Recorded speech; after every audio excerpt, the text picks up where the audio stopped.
You are currently listening to Part B of Episode 13. Part A was my conversation with Dede Griesbauer, the 2022 Women's Ultraman World Champion. You will want to make sure that Part A is also in your podcast library. Now, my conversation with Yvonne Timewell.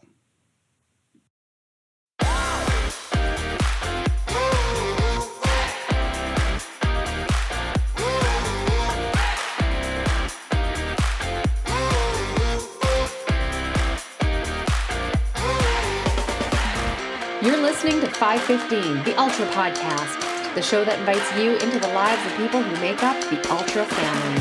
Here's your host for these conversations, Larry Ryan. Thank you, MJ. Happy New Year, listeners, and welcome to the final episode of Season 3. Today I get to speak to two world champion women about what it takes to top the podium in your 50s and why they want to inspire others to break the records that they are setting. In Season 4, I have some great guests already lined up, including Monmod Raba, Gunther Pils, and Alexander Luna. There will be athlete profiles for Ultraman Florida, Ultraman Arizona, and UB 515 in Brazil. Those will include Amy Jenkins and Shane Duffy. I'll also check in with the Ultra Czech 515 race directors to preview their 2023 race in October. That and a whole lot more to come in Season 4, starting January 27th. 515 has had guests that have explained to the newer generation how in the early days of Ironman, going to Kona for the World Championships was not the holy grail that it is today. Today, of course, for most age group athletes, earning a spot in the Ironman World Championship is the dream, but a dream that most will not realize. For some, it does become a reality, and for a rare few, the dream is realized more than one time. My guest today has been to Kona 3 times for the Long Course Championships, but this past October, she took the championship dream one step further when she became the 55 to 59 women's age group champion in a finishing time of 11 hours, 7 minutes, and 19 seconds. Joining me from her home in Penticton, British Columbia, my Ohana guest is Yvonne Timewell. Congratulations and welcome to 515. Oh, thank you so much. It's a pleasure to be here and talk to you about everything that just went down in Kona. Yeah, well, it's been a minute now since you've actually won the race. Has it sunk in for you that you are the world champion yet?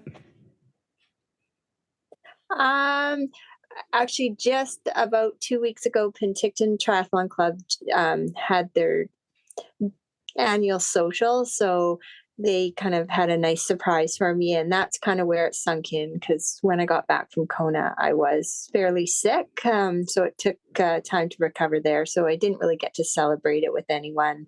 It was just lying on the couch. So it has sunk in. Yeah. What was happening at the club? What did they do? Well, like I said, we just had an annual social, and they surprised me with this beautiful bouquet of flowers and just acknowledged the goal that I accomplished. And again, it was a goal that I didn't really share with anyone. It was my inside goal because I'm quite superstitious that way. So it was just nice to be celebrated by the team and acknowledged with my Kona win. Yeah, well, let's get into that and let's talk a little bit about the race first, right off the bat. I did a quick look at your stats, and you can correct me if I'm wrong on any of this stuff, but it looked like you were 5th out of the water at 1 hour, 9 minutes, and 47 seconds. And the leader was 1 hour and 6 seconds, so nearly 10 minutes between the top 5. Did I get that part right? I think it was about there. Okay. So did you have people trying to update you on your position when you got out onto the bike? And how long did it take until you got some kind of idea of where you were? I didn't actually know where I was. All I know was my time. I was very, very happy because I've kind of backed off on my swimming. So I was very happy where I was in the swim for time wise, but I had no idea what placing. And then when I was on the bike, I didn't see anyone. So I had no idea and where I was until a mile into the run. Oh, wow. Okay. Well, Yeah. yeah. And you did manage to pass a few of those people on the bike. Your bike time was 5:46:34.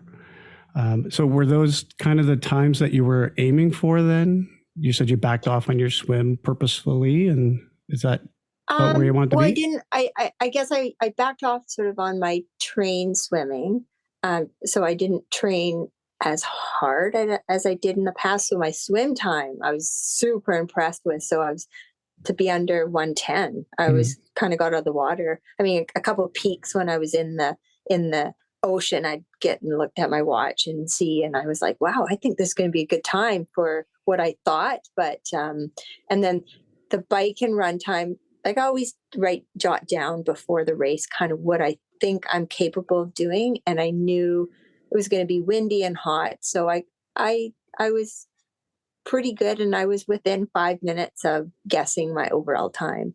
Oh, great. So and how confident were you then going into the run that you thought that you might be able to possibly pull off the win or get to that time that you were aiming for? Like I said, when I hit about mile 1, somebody had said I was in 4th spot, and I think he said I was 9 or 10 minutes down. And I mean, honestly, something like going into the race, I didn't feel confident. But at that moment, when he said I was 9 minutes down in 4th spot, I just felt so good on the run. And I didn't think I was going to win, but I just had this really good feeling. And like I was running and backing off on how I felt, because I was like, I think I'm going too fast. And I knew I think it was, 3 of the girls ahead of me, I knew who they were. And so, I knew one of them was a really good runner, but yeah, it just, and then throughout the run, I got kind of updates of where I was going. I sort of held 3rd spot for the longest time, but a couple of people would say, don't worry, be patient. You're catching them. You're going to catch them. And I ended up catching them. So yeah, it was just great. But like I said, I felt good. And I mean, I didn't have exactly a fast time, but I stopped at all the aid station, fueled up, and yeah, it was the perfect day. You were able to follow your plan, and that allowed you to race against these other women then. Yes, absolutely. Yeah. And were you able to, you say you knew the women in front of you, were you able to see them as you were approaching them? Did you know which ones were who out in front of you? And yeah, because I definitely, when I made the pass on the one girl, I definitely could spot her ahead. It was on the Queen K, and it was a moment where, I mean, it was hot out there, and I think it was like 4 days before the race, they let all the athletes know that they were removing some aid stations located across the run because of the lack of volunteers. So I made a choice of running with a handheld collapsible water bottle. And that was like the best choice possible. And I remember seeing my competitor, who was in 2nd spot at the time, and she just started walking, and it was on the Queen K, where there was a huge, I think it was like a 3K with no water. And I had my handheld water. And when I passed her, I mean, I just felt so good. And I kind of sped up a bit so she wouldn't even try and attempt to stay with me. So yeah, for me, that was key with having that handheld water bottle. Well, it's great going in with the plan and being ready for those different conditions. Yes. Yeah. Well, I guess because previously you've done very well there. You've podiumed in 2018, you were 2nd, in 2019, you were 3rd. So you've got the experience racing there, as well as your 70.3. Did that help you to be able to prepare for those conditions this year? Yes. I mean, there was key things in terms of preparing.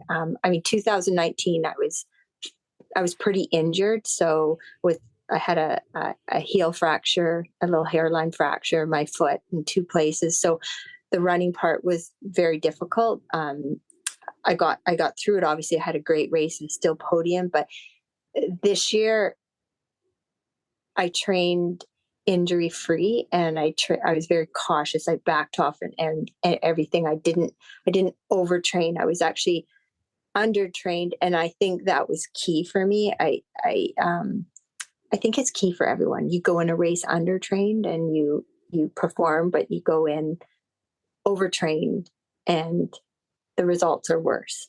Right. So I kind of I hit it at that right balance.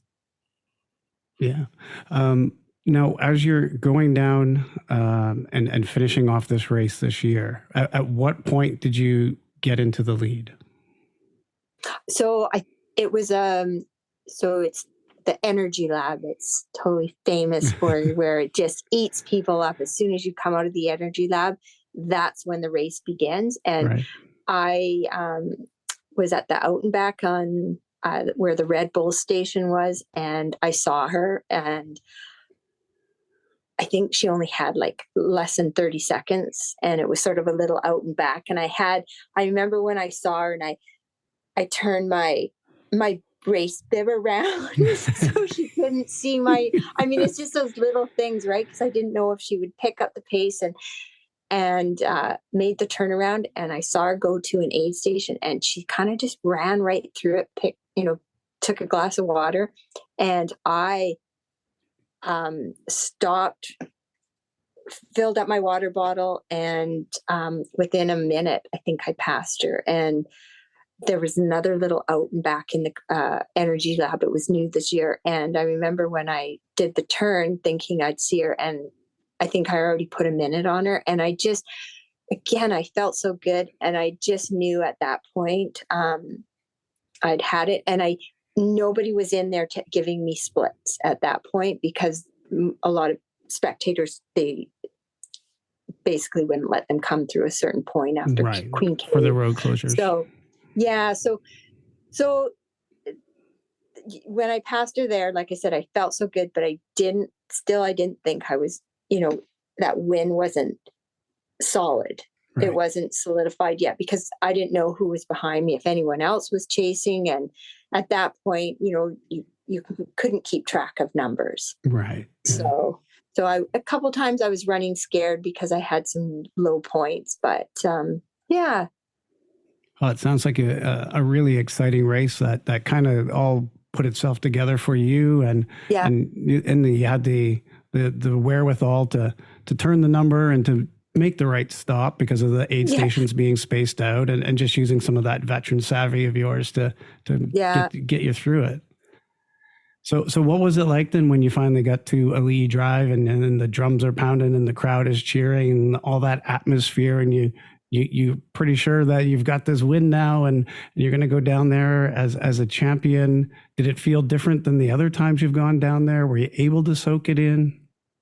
Well, it was actually kind of neat, because before I hit Ali Drive and going down Palani Hill, one of my friends who was a competitor in the same age group as me, and she's usually a podium finisher, and she wasn't having the day she expected, and I was gutted to see her out there not having that day she wanted. And her husband was just at the top of Palani Hill, and he told me I was in first place, and I had, I think, a 6 or 7 minute lead, and it was just such an amazing feeling, because I was just starting to make that turn down Palani. And in 2019, I was on, I don't know if you've heard, it's the Zwift Academy tri team, and they were all there. And, excellent. My Tim Don, Sarah True, all the management with their Zwift t-shirts, and the 2 girls that were on the team that year, I was racing right in between them. And so it was again, kind of just this neat feeling, and they were all cheering for me. And then I turned that corner, and my two good friends that were there with me, they were, tears flowing down. And it was just that last mile and a half was just surreal. Mm-hmm. Yeah. That I did it. And then that finishing shoot, knowing I did it, and just, the volunteers catching me. And, at that time, no friends are allowed in there. So the volunteers were celebrating with me. And it was amazing. It was absolutely amazing. Oh, that sounds amazing. Yeah. What did you think of the format with the women's only race? Did that help you in any way to maybe find those competitors out on the course? What was your take since you've done it both ways now? I think because of my age category, we're starting later in the day, so I didn't really notice a difference. What I did notice is there was more competitive men, because I guess the 50 and over and men, and the 25 to, I think, 29 men age group raced after us. Right. So they were catching us when we were sort of halfway through the bike. So they were mixed in with us. So that kind of changed. So I actually saw more men at one point on the run. So it wasn't as congested with women, because we were the last sort of wave in the swim.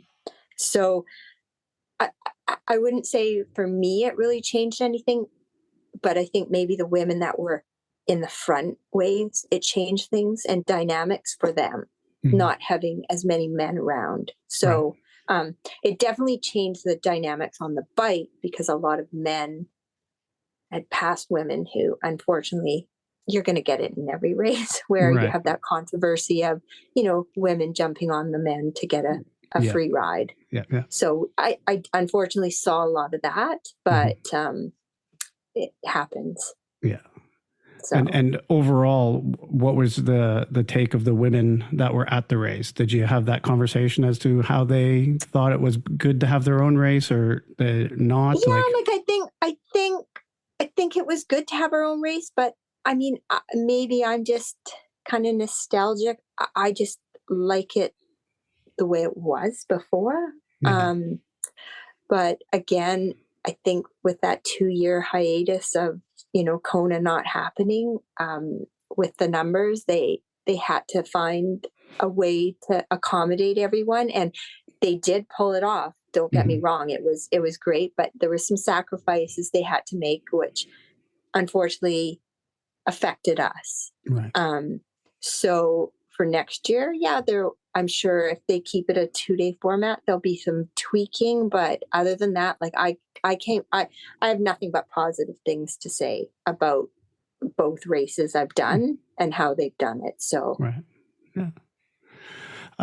Now, people who win their age group are usually kind of like a semi-pro in the sense that Ironman will rule your life and your training, and you'll spend all your money on it. Most aren't the weekend warriors when they start getting up to that level. So where do you fit into that sort of thing? What is your work-life Ironman balance like? Well, this year I was working full time, so Monday to Friday, kind of the 8 to 4 hours. So your typical, I didn't really have a life because I made that commitment.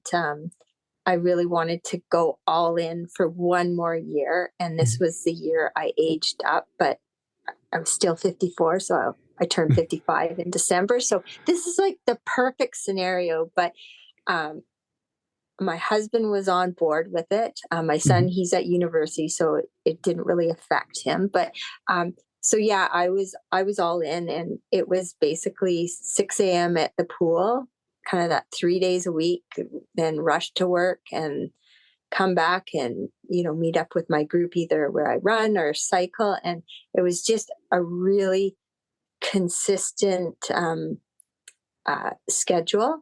And I just, like I said, week to week, just followed that schedule. And on the weekends where I did my long rides, runs, and like I said, it was just consistency was key, and going to bed at 8 o'clock or even sometimes 7:30. But it was a sacrifice I made, and like I said, it was so worth it. I really wanted this. This was my kind of personal goal, a goal that, I didn't share with everyone. I wanted that top spot, but I think people knew. Mm.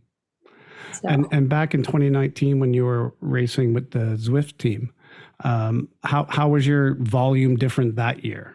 And were you more all in when you were with them as far as cutting back on work hours, or what was the difference between those years? Yeah. So I was all in. I felt more pressure then, but even though the team didn't put pressure on us because they wanted us to stay healthy, but I put more pressure on myself. But I was also injured and training through the injury with lots of volume. But I was still trying to manage it by water running a lot to save my foot. But it was a very painful year because I was, like I said, that training with an injury was not fun. If I could rewind it, being on the Zwift team, it would have been great to be on it this year because everything was just flawless. It was just such a great year everything went great. Whereas 2019, it was a hard year. And what sort of support do they provide for you? Do they have like other sponsors bringing stuff in, training coaches, training camps? What exactly are they providing when you're on that team? Yeah, so when we were on the team, obviously we all had to be amateurs, and they provided everything from our training equipment. So that was our Wahoo kicker, all the fans, the desk, and Zwift gave us, that I think they ended up a 2-year subscription with our cycling platform app. And so we were set up on that, and then they kitted us out with Roka gear for the swim, goggles, caps, and then we had triathlon kits. And then the best part was specialized. We all got our own Shiv disc, our S-Work, and then when we sort of kind of month to month, they would give us special surprises where we'd end up with a disc wheel. And then when we all showed up at Kona, they paid for our accommodations. We had a cook. So we had everything laid out. They would, transfer us here and there. They would help with our coaching if we needed it. If, we didn't want to use the coach that we were using, they supplied, because there was Tim Don and Sarah True that were professionals. And yeah, just endless opportunities for what they handed out to us. It was just amazing. Like I'm actually right now, because you said to do the interview in a small room, and I'm just looking in my closet, and, the wetsuits hanging, and then I see the Zwift outfit. And so, yeah, it was just a surreal experience. It was great. Yeah. And prior to being on that team, did you have any other kind of sponsorship? Yeah. So I just had local, nutrition companies, and my girlfriend works for Nike, and so she was my personal sponsor. But it was through a bite, also to a running store, that 218 Phil Nichols, that would send me running shoe supplies, and then my the best sponsor I think I have is, because we're out in the sun all the time, is Kinesis sunscreen. It's I'm always paranoid about that, and so that's why I do also a lot of indoor training, because that sun is nasty, being outside all the time. So yeah, benefits of indoor training. Yeah. And the reason I ask is because, it is the dream of everybody listening that is in Ironman to get sponsorships. Yes, yes. Any tips on how to get out there and sneak some sponsors in, or? Well, I think the biggest thing for me was, obviously, I was a long time user of certain products. And I think just, building that relationship with sort of that grassroots, when you start kind of grassroots through the stores, and then you end up meeting, the actual owners. And I think most of my sponsors are smaller companies where, I ended up meeting all the owners, and it just evolved from there. And then luckily being on this the Zwift team, they were sponsored by Specialized, and Specialized Canada took me on as an ambassador as well. So I'm really lucky with that. So they're helping me out still, because, I have some goals in the near future. So that's, it's been great. Excellent. Yeah. Now, you were saying that, you don't like to get out into the sun, and obviously in Penticton in the summertime, nice and hot, very hot. Yeah. Wintertime, you got snow and miserableness. So I'm guessing you don't get a lot of outdoor training. What are some of the secrets that you use for your indoor training? Yeah. So, I mean, the biggest thing, when I did get injured in 2019, I did a lot of boring water running. And then COVID happened and there wasn't any racing, but I just happened to come across, I think it was Sebastian Kinley. He was this pro triathlete, and I saw him on some kind of weird contraption, and I looked it up. It was for the treadmill, and it was called lever running movement. And it's basically a contraption that you use on your treadmill that takes off a percentage of your body weight, so you can get your run workouts in, but you're taking off that weight. And I ended up purchasing one, and it was the best decision. So I did a lot of my training with that. And a lot of times people say it's just for when you're injured, but it ends up now that people are using it for their speed work, because you can run so fast with that thing. And your heart rate stays lower. So you're not overtaxing yourself, and the recovery from it, from a great lever treadmill speed work, is so much faster. So my turnover and speed workout was great. And then the next day I was all recovered, and I stayed injury free. So that was key for me. Yeah. When you're pumping out big volumes, staying injury free is probably the most important part. Yeah. Is there anything else that you changed in your training that you would attribute to getting you to the top of the podium over the second and third place? I think not doing, in the past, I would do a lot of, I wouldn't call it junk miles, but I think I would always think that extra 45-minute on where you're supposed to go an easy day for that 45-minute run, or that, that hour easy spin, I started taking those out and doing a bit more, kind of core work, or just stretching or resting. And that was key. So I think, again, just being that a little bit undertrained really helped. And I just found an hour spinning to spin the legs out didn't really help me. I found lying on the couch with my Normatec boots, and helped. And doing some of those core exercises or whatever that are just going to keep that strength that's up. one thing. Yeah. I incorporated every morning when I would get to work. I was in the change room and nobody was there because I was there early enough. And I'd do my little core exercise where I'd be on the bench and I'd do 100 sit-ups this way, 100 this way. So every morning I'd do like 300 to 500 sit-ups. And I swear that worked too, right? Because the core is so important, and we forget. We just think, as triathletes, we're just swimming, biking, and running, and we forget about those little in-between things. So this year I definitely looked at those little in-between things, but again, not a lot of junk miles. Yeah.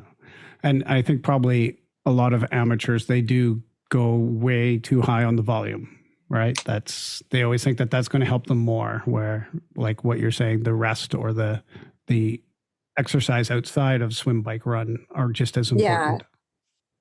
And also too, I mean, I am definitely a couple years older than I was, in 2000, 18. So definitely trying to cater it to me and my obviously age, even though I don't feel Right. my age. Well, in 2018, that's the year you came second. And while I'm sure a lot of people around British Columbia, and maybe even in Canada, know what happened to you in Whistler in 2018, I'm wondering if you can share that story for our wider worldwide audience that might not have heard about what happened in Whistler for you.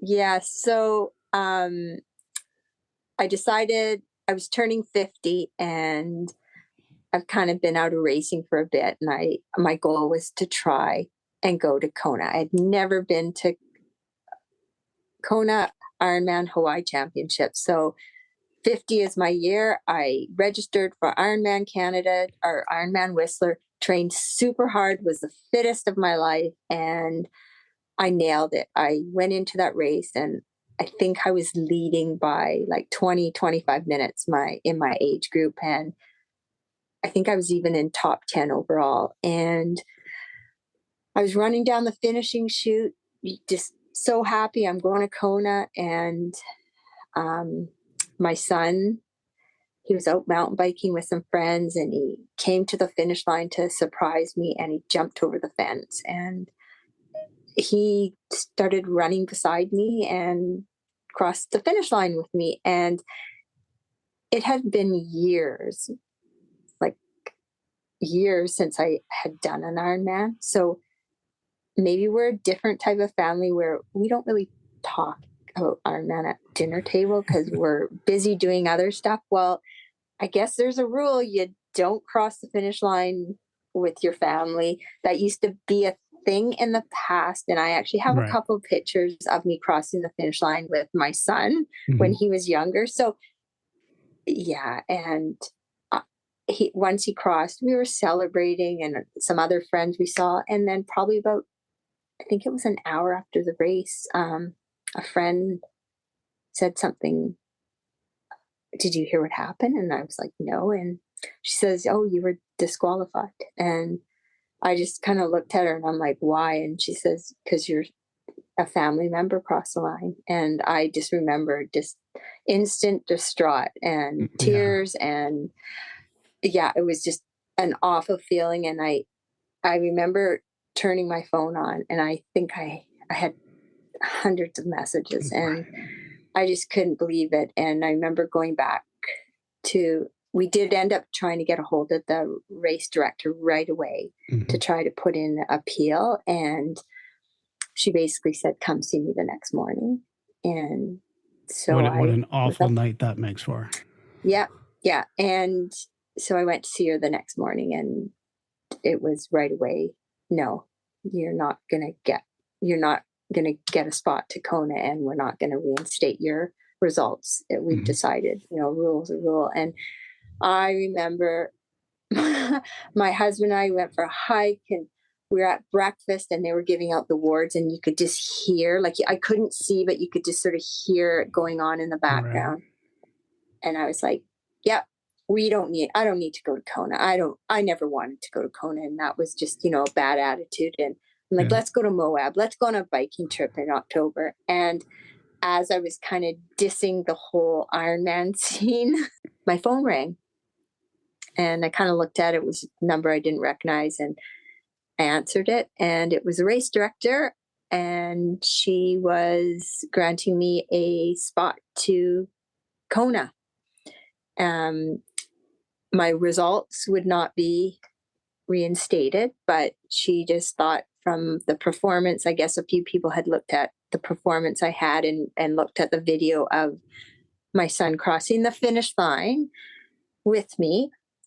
They really noticed that I didn't really acknowledge him because I was more focused on crossing. So he was kind of just ahead of me a bit and realized it really wasn't intentional. And they said that they would give me a Kona spot. And I told her I'd get back to her because I was just sort of kind of just heartbroken then. And I just didn't know how to process what was going on. And yeah, I talked to my husband and I just said, I have to go. So I took the spot. Probably called her. I think I called her an hour later. So yeah, it was hard because I didn't get to go up on the podium and celebrate that, where they give you the lei and you get your official certificate, and my results were it actually posted, and so it was different. But then when I got to Kona and was able to perform and do what I did, it was all just bittersweet, and it was just meant to be. So, and and then there's some other hard things, because I guess have you heard of slow twitch? Yes. So I was the hot topic.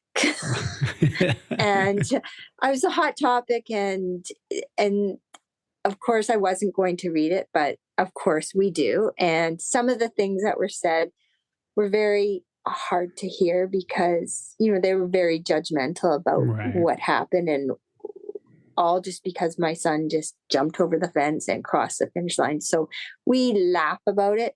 I didn't let my son know. I mean, some of the comments he saw and he thought were funny, but I didn't ever let him see me upset. And I was never upset with him. And if I had to do it all over again, I would do it all over again. So, family first. We made some pretty good memories, so it's good to laugh and look back at those. Yeah. So, well, since we're on the 515 podcast, and you're the Ohana guest, let's get into your 2014 Ultraman Canada event, where, again, you were topping the podium as the women's champion, third overall at that race. I was there at that race with my now ex Lucy, and we were crewing for Tony Horton at that race, the man who originated Ultraman Australia and the 355 down there. He came to Canada as a way to announce that race for the following year. And I know that you said in the past that you're one and done with Ultraman, but now Steve Brown is bringing this new Ultra 355 Canada to your city. And, it's only 6 weeks before Ironman Canada. Is that something that might be used as a training weekend for you? I honestly, I would love to say yes, but I needed a different path. I want to do some different things. I've been doing triathlons, whether they're halves or Ironmans or Ultramans. And I'm trying some new stuff, new events, and just different things, new goals. Is there anything that you're willing to talk about yet, or are you keeping it in secret? No, I'm just, there's a few things, like, I want to try a few, in Penticton. I've been skiing up, cross-country skiing up at Nickel Plate. So there's, a 50K skate ski I want to try. And then my husband and I have been doing a lot of gravel riding, and I love it. I love it. And also too, I got a new road bike, and I actually am feeling like when I was training for Kona, I rode my road bike more than I did on my tri bike, because I just loved it so much. And going somewhere in Europe and riding roads we've never ridden before, and just trying something different. Just your own personal cycling tour. Yeah. Oh, yeah. Nice. So, but are you retiring from triathlon then? Well, Or I have officially sold my bike. Oh. So, but you know what? There's always a chance that, and like, I know for Ironman Hawaii, when you win your age group, they give you a spot for the next year, but you still have to pay. They don't give it to you. Of course not. Yeah, of course not. And and I've definitely pondered, do I go back? And I don't want to go back. I just don't have that drive. I'm really happy with what I have done. I'm really happy. And I just don't, yeah, it's a hard feeling to describe, but I'm really content with and everything I have done. And it's always best to leave when you're on top. There you go. There you go. Well, I'm sure that your cycling tour will be a great success as well, because that's obviously one of your strengths. When you were at Ultraman Canada, you set a whole bunch of records for the bike at that time. You had the day 1 record, the day 2 record, the combined bike record, and the overall best time for a woman in the 40 to 49 age group. I believe it was even a world record at that time for Ultraman. And most of those records got taken down by Amy Robitaille this year at Ultraman. But if I'm correct, you still hold the day 1 biking record at Ultraman Canada. Yes. Steve King will be the one to figure that out. Yes, I know. And I actually went when the event was happening. I do little check-ins, and I remember going by, and Steve did, and also we went to Steve's house for dinner one night, and Steve's like, "Oh, by the way, you still have day 1. You still have day 1." And I just laughed, right? And he said, "So will you come back if it ever gets beaten?" And I just said to him, "Records are meant to be beaten." So, but yeah, so that an amazing event, but I don't think I'd ever do it again. Well, I don't know if he told you by how much, but you hold that record by 45 seconds. There you go. That's hilarious. Because yes, I remember seeing the female, or that, I think there was 3 of them. I forget her name, but yeah, they were out on course, and it was just an amazing day they were having, and they were flying. Yeah. Yeah. Leanda was the other one, I think, up front. Yes. Yeah. Yes, Leanda. Yeah. So when you think back to your Ultraman race, what comes to mind? What are the stories that like flood back to you, or that you tell when people want to know about that race? Oh dear. I had you probably remember it. I had the best crew. Nobody has ever said that before at an Ultraman race. I know, hey? And I had the best crew, but I did. We were just, remember coming out of the swim and just looking up and seeing my sea of green crew there. And it was Schweller. That was the name of our crew, because we took part of our last names and combined it. We were the Schwellers. And I just have so many good memories with my crew. I could tell you stories and stuff that goes along, each day with, that stands out in the race, especially that run, that 84-kilometer run. So many things happened, and we can just look back and tell stories, and they'll always be vivid in my mind. Some were kind of nightmarish, but others were just, you look back and you just say that was just the memories that we had are it was amazing. But like I said, I don't think I could do it again, because mentally, I think this race mentally made me as tough as I am for Ironman. It prepared me. It just took me to that next level of mental toughness, not necessarily physical, but I can dig deep, and I owe it all to what happened in that run course on day 3. So maybe share with us what happened on day 3. Where did you go to that you had to pull out this mental toughness? Well, I think, it was my only Ultraman. So for training, I don't know what other Ultraman athletes did, but the advice I got was, I've never trained over 50K. People were saying, well, you don't really have to. The day of the race, the last 34K will take care of itself. Right. And I did a few double training run days, but nothing where it added up over 50K. And I remember I was probably like 60K into it. And I just had to dig so deep.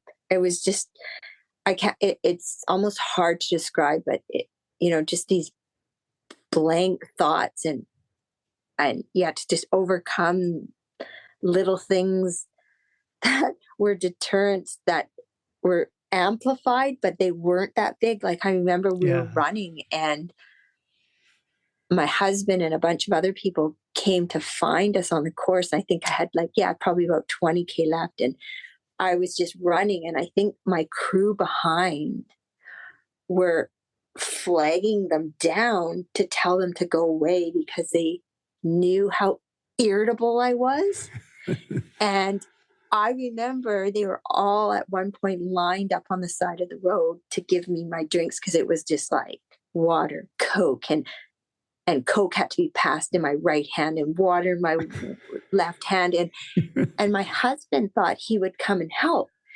And he stood on the other side and went to put a wet cloth on me, but he threw me off. And I remember I went to push him out of the way. And everyone was saying he just looked so heartbroken. But like I said, every little thing was amplified. And like I said, I just had to, one of my best friends was crewing with me and she was running. And I had to tell her she couldn't run with me anymore because she was bugging me. Mm-hmm. So it was just, I could just go on and on. But there was some dark moments. But like I said, that last, I think, 4K on that straight stretch heading into Summerland was just so much fun with my crew, knowing we had done it. Right. Yeah. So it was it's a pretty neat race. Yeah. I've heard many stories like that where the person's like, "Oh, get me some Coke. It's too fizzy. Get me some flat Coke. It's too flat." And everything is amplified when you're going through those things. Oh, I know. And I just remember, I did so much networking before the race to ask people. And Lucy, I remember reaching out to her and I remember someone saying, and it might have been Lucy, pack everything and more. If you don't think you need it, pack it. Yeah. And I remember we were on the run course. And back then in 2014, I never ever touched Red Bull. But for some reason, I packed 2 Red Bulls and I just put them there. And I remember I don't know, maybe 20K into it or I don't know, at one point in the run, I yelled to my crew, "I want a Red Bull." And everyone's like, "Red Bull? There's no Red Bull. There's no Red Bull." And they were in the coolers because we had 20 different coolers. Right. And my husband was packing the coolers and he almost took them out because he's like, "She doesn't drink Red Bull." But he thought, well, I better keep them there. And they found them and they got the Red Bull and I had a Red Bull. But it's crazy. Yeah. And obviously the crew is a big part of that race. So them, having your best friends there, they hopefully are able to deal with those situations and keep a smile on their face. Yes. Because a lot of little things like that. But I remember other crews played a crucial part as well, because at one point I was having stomach issues and we didn't have any Imodium. And I think we ended up with one of my crew members ended up staying behind and running backwards to try and find some. And I think it ended up 3 different crews. She had came back with a handful of Imodium. So it was pretty funny that way. But it was just amazing. And all the crews that were around us, as we're racing. Yeah, it just something special. Yeah. So let's finish off then with more about your future. And you're talking about a little bit of cycling. But is there still a bucket list event that you have in your sights? Is there anything out there now? Or maybe it's ultra marathoning or gravel racing? What are we looking at? Is there anything out there? Yeah. So, there are a few, there is a few things that it sort of is on my bucket list. And one of them is where, go and ride the Stelvio Pass. That's something I've always wanted to do, but to do it as a race, I am petrified to go downhill. I hate going downhill. I'm petrified. So I'm just to ride up that pass. And to me, that's one of my bucket lists. And where is that at? In Italy. Okay. Yeah. And then, so that's something I've always wanted to do. And my husband, he's done it before. So he did it in a race and now he wants to just go ride it. So I would just love to, I mean, obviously I'll ride it hard. And then I have a couple other bucket lists where I want to do, potentially if my feet hold up, because I've been prone to injury, is I would love to try an ultra run, trail running. Yep. So I'm doing a 50K in April. And in fact, I have to sign up tomorrow because I hear it fills up. So I'll be up bright and early trying to get online to sign up. And so that's something. And then there is a 3-day gravel race that I'm going to try in Oregon, the Oregon Gravel Trail Race. Okay. So that's something where they have, it's about 80K to 100K a day. And it's not easy gravel. So that's something just sort of outside my comfort zone. Right. So. Yeah. Well, I've really appreciated you taking the time to speak with me today and share about all of these fantastic events you've had and your finishes. And people listen to this podcast because they want those tips about how to race. And I think you've sprinkled in a really good number of little tips for people that they will be able to use as well. So appreciate the giving back, as triathletes like to do, especially the ones that do 5:15 are always there to help out with other people. So thank you very much for spending some time with me today and being on the podcast. And we look forward to seeing what happens in your retirement. Oh, thanks for having me. It's been so much fun. It's been a pleasure talking with you. And yeah, thank you. Yeah, thank you. I hope that you've enjoyed listening to these two champions in this special 2-part episode. If you've not listened to part A yet, well, what are you waiting for? Go back into the library and download it now. That's a wrap on another season of 5:15. I would like to thank all of the guests who have taken time to speak with us, Steve King for contributing in so many ways, and of course, as always, thank you for listening. I will be back in 3 weeks with Season 4. Episode 1 will have an Ultraman Florida preview and an Ultraman Florida athlete in profile on A.B. Jenkins. One final thank you for the Season 3 has to go out to MJ. Take it away with the post roll. Hey, if you liked what you heard today, please tell a friend and be sure to subscribe wherever you get your podcasts. We'd appreciate it if you'd rate and review the show while you're there. Drop the names of the people you think we should interview and we'll get in touch with them and make that happen. Thank you for listening to 5:15, the Ultra Podcast, a production of 5-5 Enterprises.